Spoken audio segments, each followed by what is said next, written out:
Hello, my name is Leslie, and I will be presenting my rhetorical analysis on Black Mirror's Nosedive. Can you imagine living in a world where your social media status and popularity were the one thing that got you job promotions or even to catch a flight outside of the country? So it's not unusual for college students to binge watch shows on streaming platforms such as Netflix. And my artifact is from a Netflix original series called Black Mirror.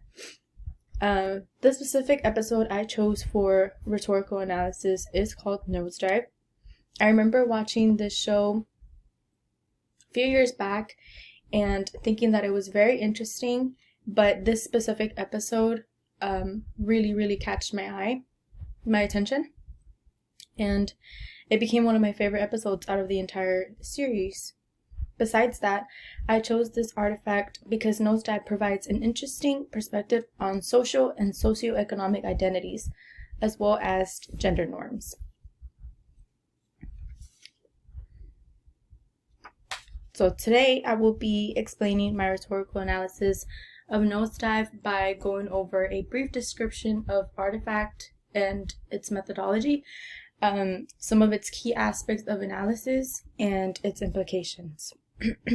So now that I've introduced my artifact, we can discuss it further by understanding its plot and the dark message behind it. So this episode heightens aspects of real life within the episode for dramatic purpose and entertainment, not to completely leave the audience with an uncomfortable feeling of hate towards our world, while also exploring feminism and how social media directly affects gender norms and our desire to be accepted by society.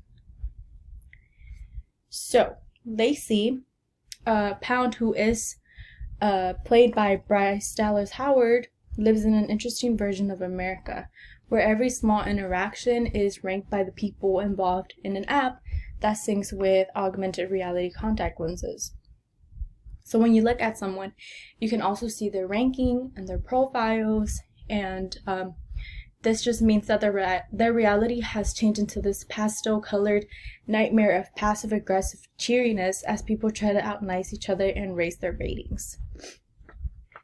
So our main character, Lacey, she is currently 4.2, and she lives with her 3.1 brother, Mark, and so she's trying to get a new apartment, but when she goes to visit this apartment, she is told that if she gets to a 4.5, she can get a discount on the apartment.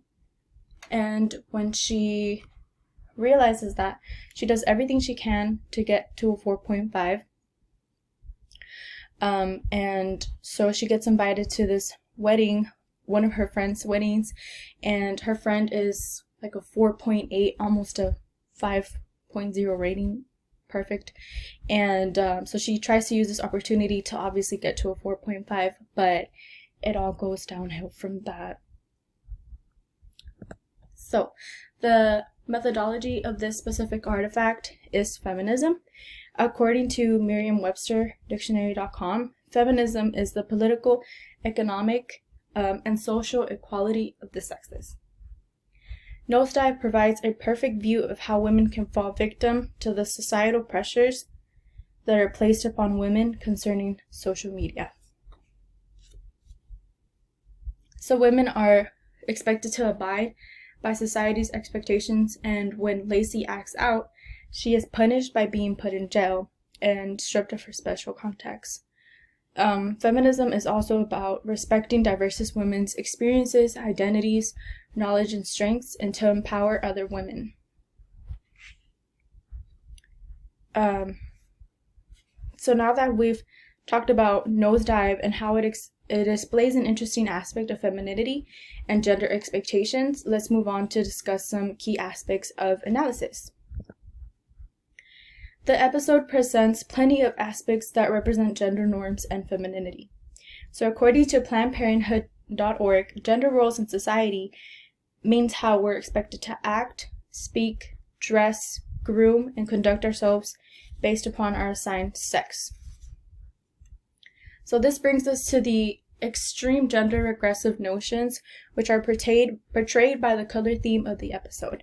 The characters' wardrobe include blue for boys and pink for girls, combining female and male interactions, causing for one to feel confused by the idea of regression, contrasting with the fact that the episode is supposed to be set in the future.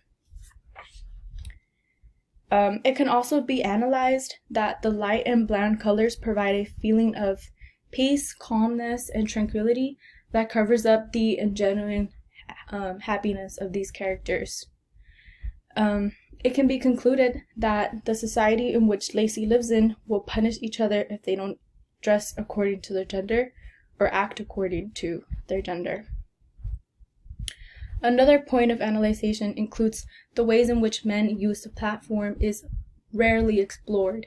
In a research conducted by AskWonder.com, lifestyle relevant social content impacts women, and men are more influenced by practical factors, such as how something will help them or how it's convenient for them. So this brings us to Lacey's brother Mark, who is currently a 3.1.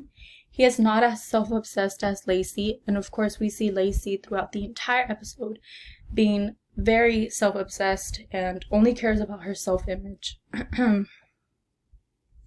So her brother is very content, very happy, very comfortable with just playing video games with his friends. So he has no interest in the rating system.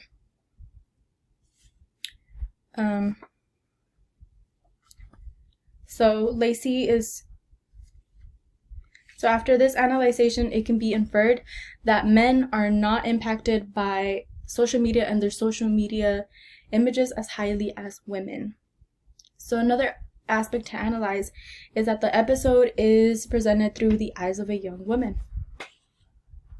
Lacey is seen in constant competition with her peers, her co-workers, and she is seen practicing her gestures and her laughs, because even laughing the wrong way could get you a low rating, which is honestly crazy.